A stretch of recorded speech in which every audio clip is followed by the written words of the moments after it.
وادي الطاقم التحكيمي بقيادة السيد المالكي اللي بيدير أحداث هذا اللقاء. ادي مصطفى شوبير، بينما تشكيلة فريق الملعب التونسي لهذا المساء: آدم عروس، اسكندر صغير، مروان صحراوي 3 مدافعين، والورجاني اللاعب موجيشة نص ملعب مع اللاعب ندهو، اللاعب أمس ندهو، ريان اسماعيلي ويوسف توريه، بالاضافه لخميلي. على طول الكره تاني وسط الملعب ناحيه اللاعب نداو، كره طويله اماميه ترجع على طول لدفاعات فريق النادي الاهلي. انطلاق على طول 8 اغسطس القادم باذن الله تعالى.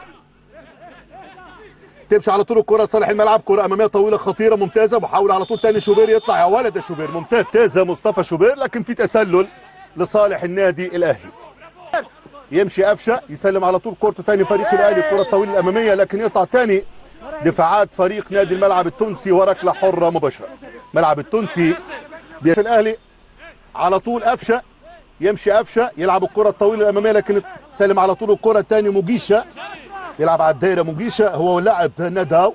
انطلاقه للاهلي ثاني ممتازه خطيره جدا، محاوله اهلاويه، محاوله الكره العرضيه ثاني لكن تطول. الخط الخلفي اهلي بيج نيم طبعا، اسم كبير جدا في الكوره.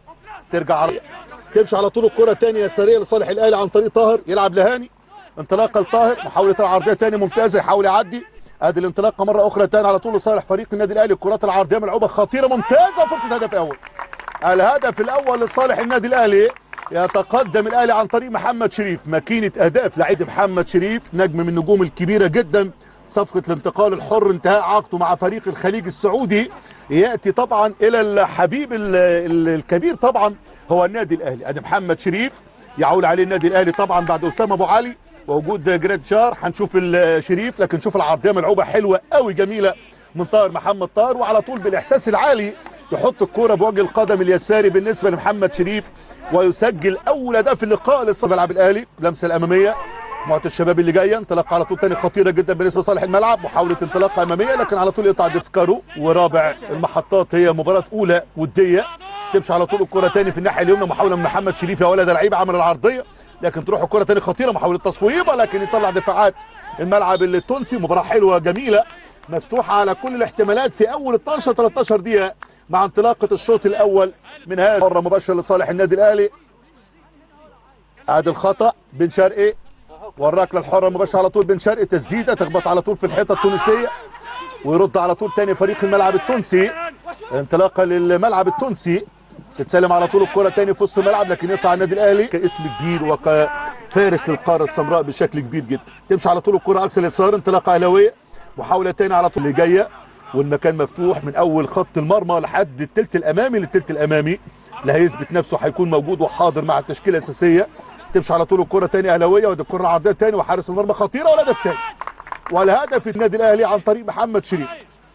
ادي محمد شريف يسجل الهدف الثاني لصالح الاهلي في الكورتين اللي الاهلي راح فيهم سجل فيهم هدفين.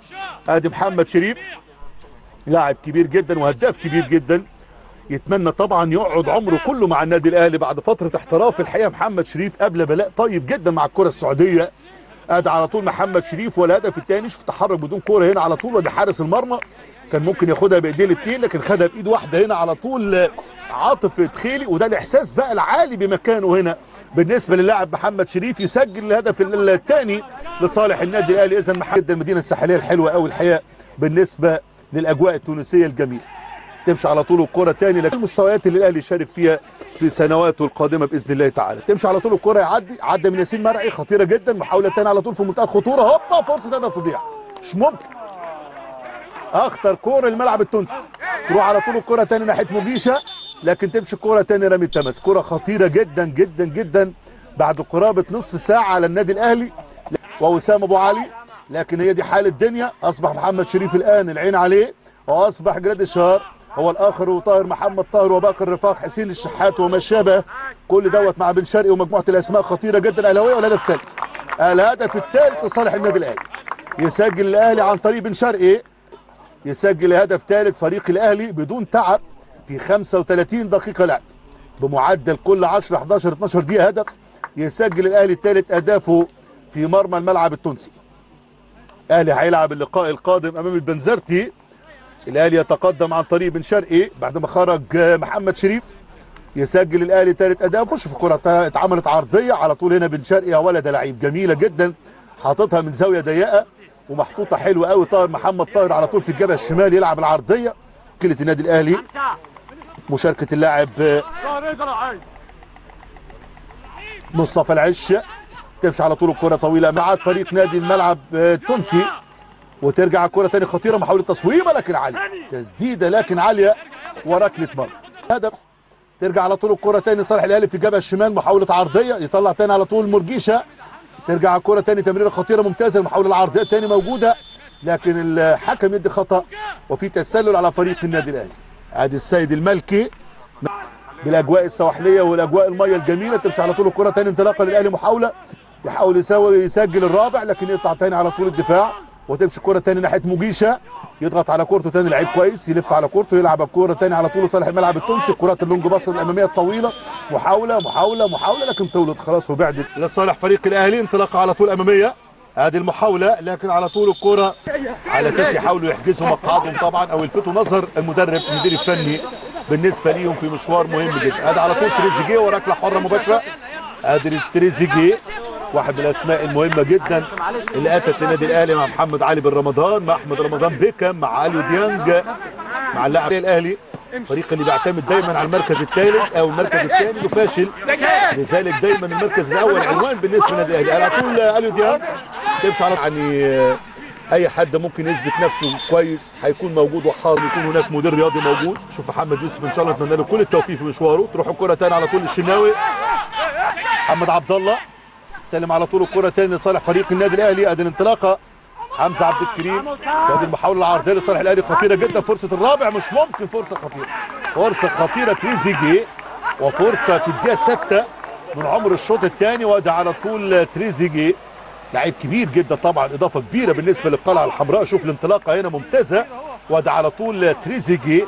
كان ممكن شفنا انديه كثيره جدا حتى على مستوى اوروبا، انديه بتاتي الى هذه المدينه الجميله التونسيه الخضراء وبتعسكر هنا في الشمال التونسي، اقصى الشمال التونسي على البحر الابيض المتوسط وعلى حدود الجزائريه.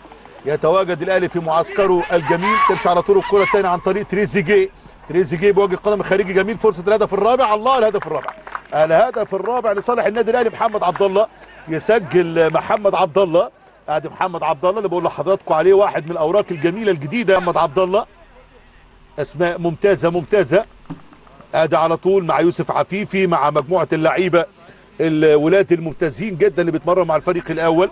في يوسف عفيفي في الاهلي لاعب من اللعيبه الواعده جدا برضه، وادي محمد عبد الله. كل دول مجموعه شباب ممتازه بالنسبه للنادي الاهلي اللي دايما على طول يعني ولات عبر تاريخه بالنسبه لابنائه وبالنسبه لمراحل السنيه. الاهتمام الكبير اللي بياخد يمين الشاشه والملعب التونسي اللي خسران بنتيجه 0-3 هنا في هذه المدينه التونسيه. انطلاقه على طول ثاني اهلاويه، محاوله ثاني على طول عبد الله يلعب الكره ثاني في اقصى اليسار، محاوله الانطلاقه يضغط ثاني على طول اقصى اليمين لكن يحاول يعدي. ترجع الكره ثاني للمسه الخلفيه وركله ركنيه على طول ثاني. زيزو يلعب الكره على طول العرضيه خطيره جدا لكن تروح في مصر والعالم العربي كله بشكل كبير جدا. تمشي على طول الكره ثاني اماميه، محاوله تحضير ثاني خطيره ممتازه. تريزيجيه لكن تمشي على طول الكره. تبديلات اخرى في الاوف تايم الثاني، يحضر النادي الاهلي تبديلات اخرى في الاوف تايم الثاني. تمشي على طول الكره ثاني، هوبا خطيره، فرصه الهدف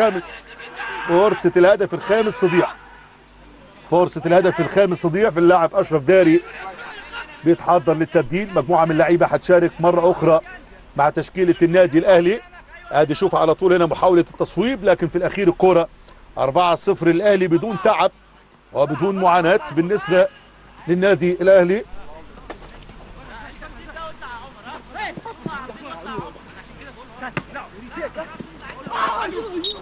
تمشي على طول الكره ثاني خطا وركله حره مباشره نص الملعب.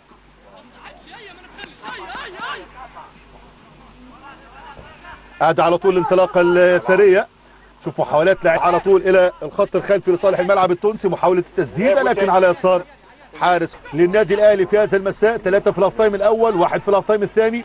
والانطلاقه هنشوف جراديشار. ادي على طول ثاني عمر كمال والعرضيه لكن عاليه جدا وبعيده ومش حلوه. حمزه علاء خلاص برضه هو الاخر ترك النادي، وواحد من الحراس اللي كانوا موجودين العوبه لكن في الاخير الكره ركله ركنيه لصالح النادي الاهلي. ربع ساعه اولى من ادي زيزو يلعب على طول. زيزو احد الوجوه الجديده مع النادي الاهلي. زيزو محاوله ثانيه خطيره لكن حارس المرمى. وادي الخطا على طول والركله الحره مباشره واللاعب خليل العياري ده موهبه ممتازه جدا اللي هيكونوا بدلاء. الشكل العام بالنسبه للاهلي مهم جدا هذا المعسكر. تمشي على طول الكره ثاني عرضيه خطيره، محاوله عمر كمال والعرضيه خطيره جدا، فرصه خامس لكن ممتاز حارس المرمى هاي اشرف داري لاعب يعني ياسين بقى الاسم لازق معاه بيكر. تمشي على طول الكره العرضيه، محاوله محمد عبد الله، ادي محمد عبد الله يحاول يعدي، محاوله تسديده.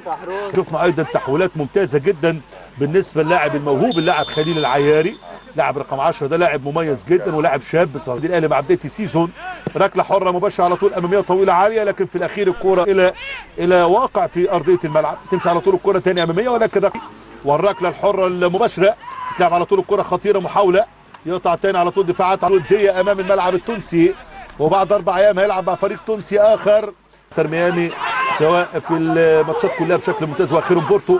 ادي انطلاق على طول ثاني، محاوله لتحضير تسديده، محاوله هوبا التصويبه لكن غير رايه، محاوله بالشمال خطيره لكن الكره في الاخير الى ركله مرمى. الكره في الاخير الى ركله مرمى. الكره بشكل ممتاز بتحرك ممتاز كبيره جدا ورساله شديده اللهجه اللاعبين. زيزو الركله ركنيه، كره خطيره جدا لكن على طول يطلع دفاع وتلقاء الملعب او لقاء البنزرتي، ثم بعد ذلك العوده الى الوطن طبعا الى مصرنا الحبيبه، ومشاركه ايضا في مباريات وديه بالنسبه للاهلي للتحضير للموسم الجديد. تمشي على طول الكره ناحيه شكري، يلعب العرضيه ثاني على طول تريزيجيه خطير الاهلي، ادي تريزيجيه لكن في الاخير الكره الى ركله مرمى. عدى محمود تريزيجيه، ادي طاهر قفشه محمد هاني مجموعه اللاعيبه اللي شاركت بقابل لا شيء. تمشي على طول الكره عاليه طويله اماميه ملعوبه، ادي الراسيه لكن يضغط ثاني دفاعات الملعب التونسي، وتمشي الكره في اقصى اليسار ناحيه تريزيجيه. لا يشبع اطلاقا من البطولات، عود جماهيره على هذا الكلام وبيتعود اللاعب اللي بينضم للنادي الاهلي على هذا الكلام ان المركز الاول هو المكان الحقيقي بالنسبه دايما للنادي الاهلي في كل بطولاته اللي بيشارك فيها. ترجع على طول الكره للخط الخلفي ثاني على طول لصالح